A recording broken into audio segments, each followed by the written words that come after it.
Yo,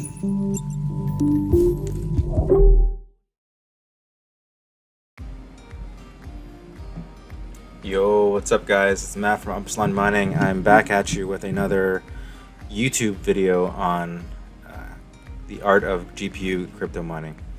So today's video, I wanted to make a topic on something that is essentially my opinion and from my experience, albeit this is experience of dealing with at least just one Founders Edition 3080. After the experience I had with this one, I didn't bother to buy any other ones because other GPUs were just much more easier to overclock, to maintain, to disassemble, and to add thermal pads to. So what is my gripe, I guess, with 3080s? Now, I know there's going to be a lot of you that are going to be like, oh, well, I have rigs and rigs of Founders Edition cards, and I have no problems with them. And great, awesome. Maybe I just got a bad egg or something, or I did something wrong, and it's also possible.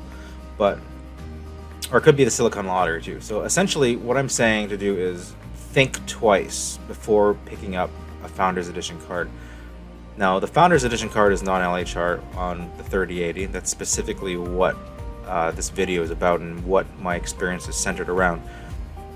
So right now, actually ever since I got this 3080 card, I've had issues with memory throttling and overheating, and not really overheating, but like memory temperatures getting high and the card throttling.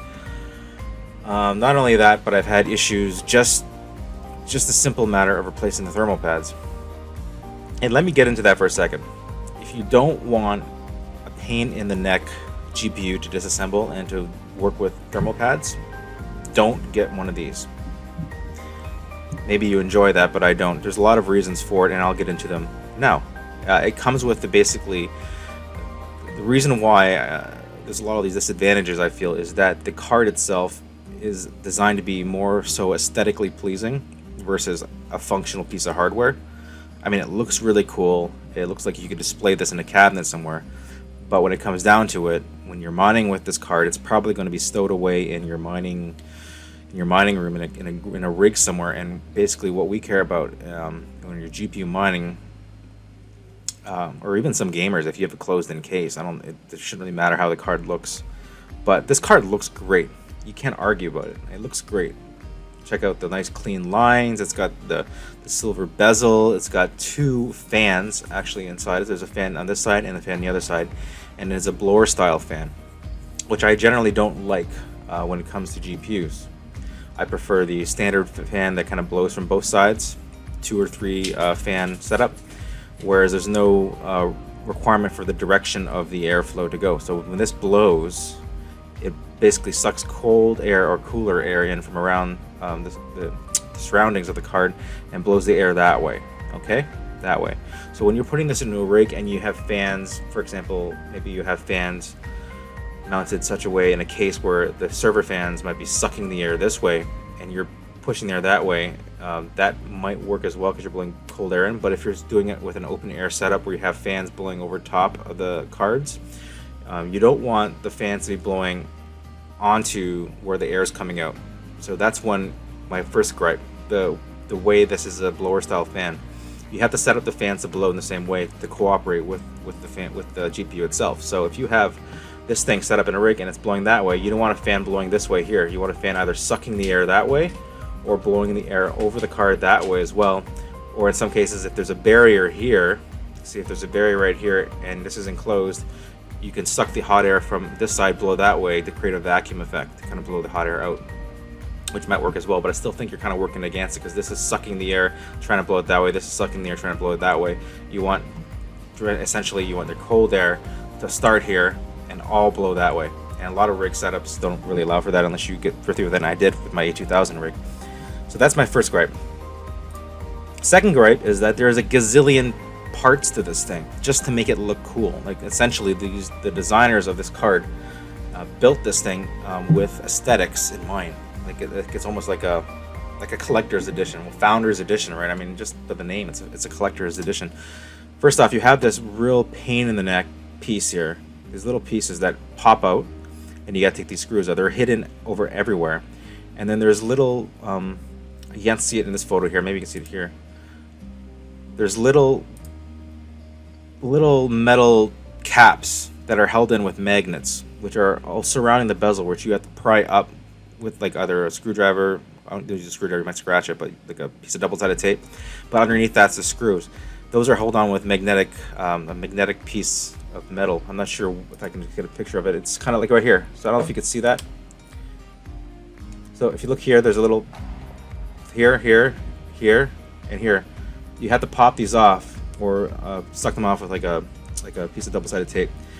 And these are held on using magnets. These are super easy to lose, right? So you got all these little pieces, all these little screws, just to get this top piece off. So that's the first gripe when it comes to disassembly. That's just a pain in the neck that you don't have to deal with a lot of the other cards that I found.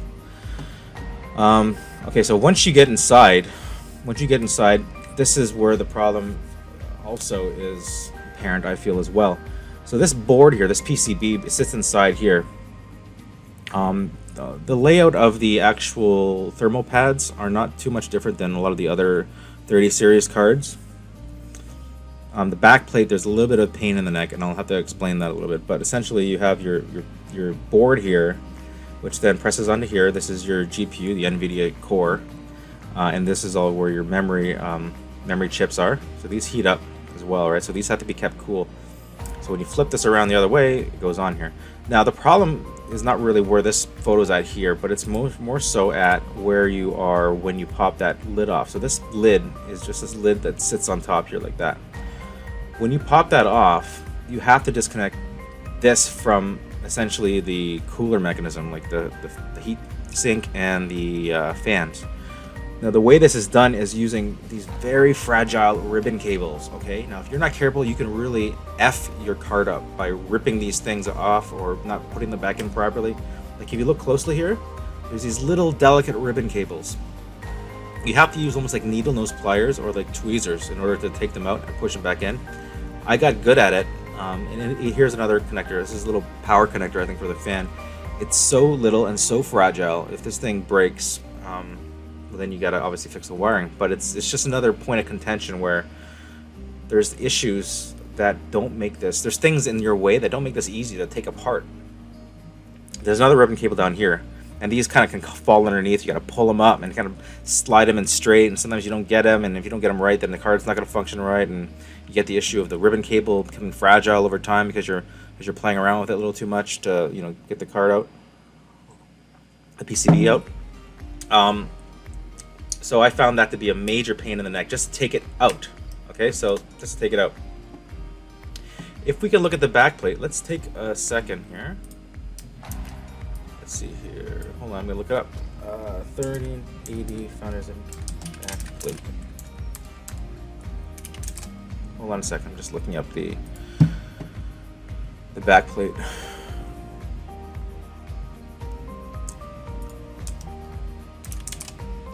Thank God for the internet, right? I don't need to actually show you mine. Okay, here's one.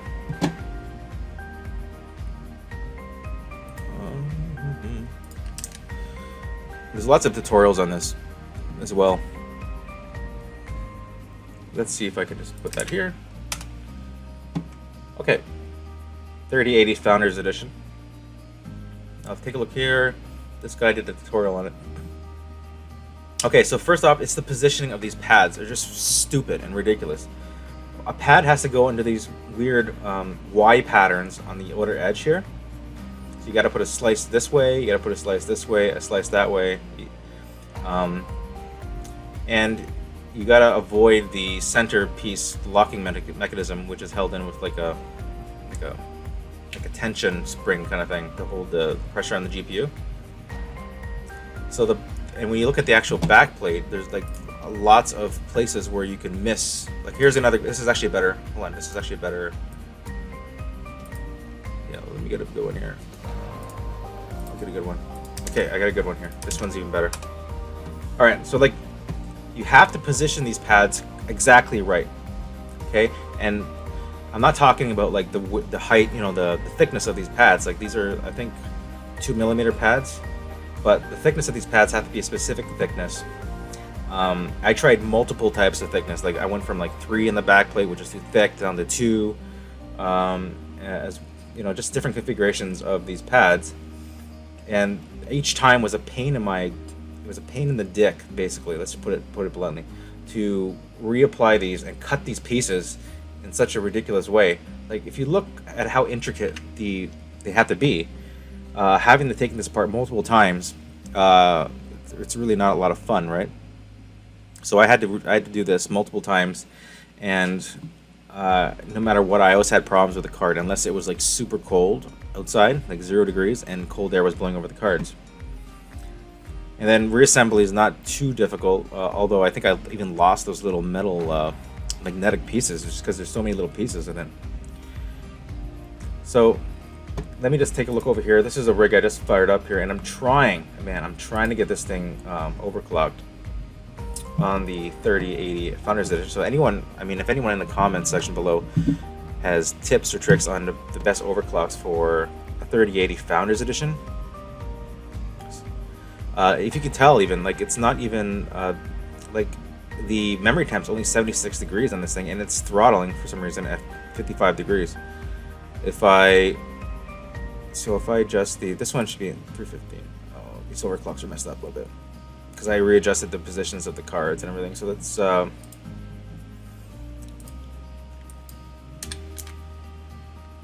put this back to this 3080 should be. That's good. These overclocks probably aren't the best. I could probably adjust them just a little bit to make them a little better. These are the two 3090s on this rig. These should be hitting 120 mega hash. I'm just gonna give it a second.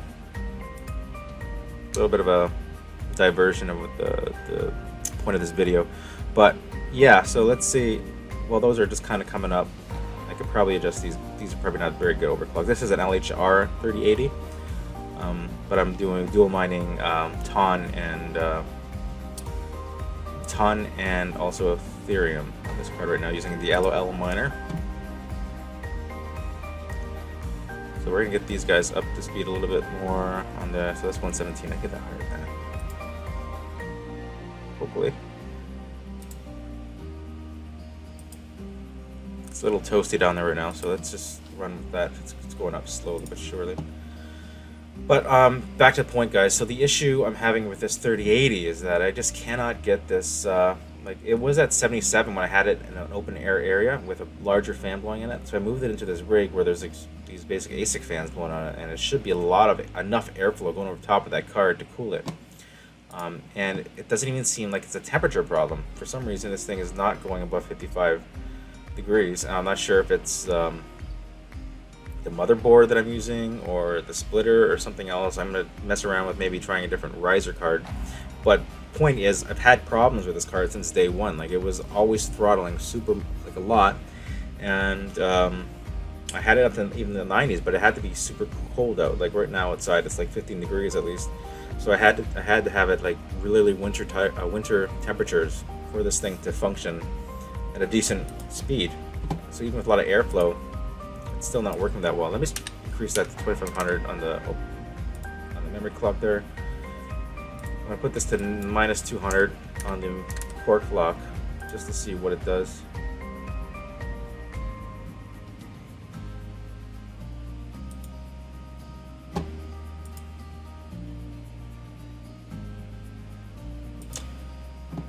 Yeah, so yeah, I don't know, guys. Give me some of your advice. What do you think about these Founders Edition cards? Do you like them? Do you find them?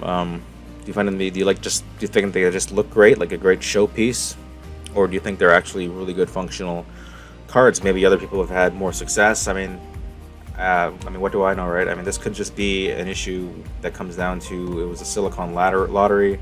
I got a bad card, or I guess I could have. It's actually throttling as I increase the. It's throttling, but the temperature's low. That's what I don't understand here. It's like 69, 76.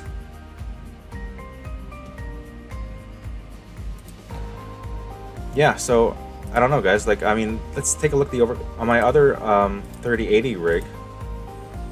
This is this one here. The overclocks are minus 200, 2375, 230. Okay. Go back to this one. This 3080 is. So if I put 2375 minus 200.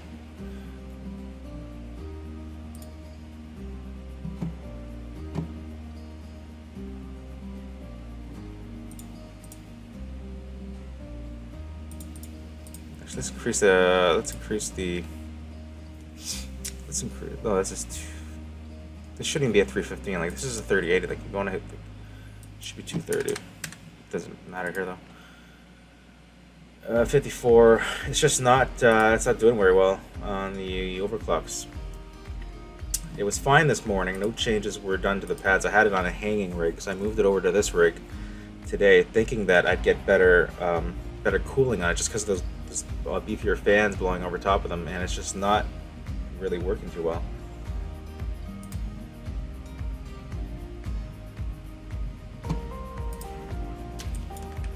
Let's try just this one.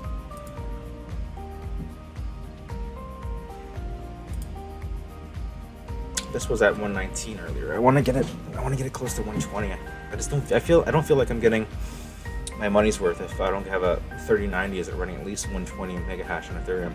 Although I do have that 3090 rig that they are not all running at 120 at all right now, because it's a little bit warmer down there.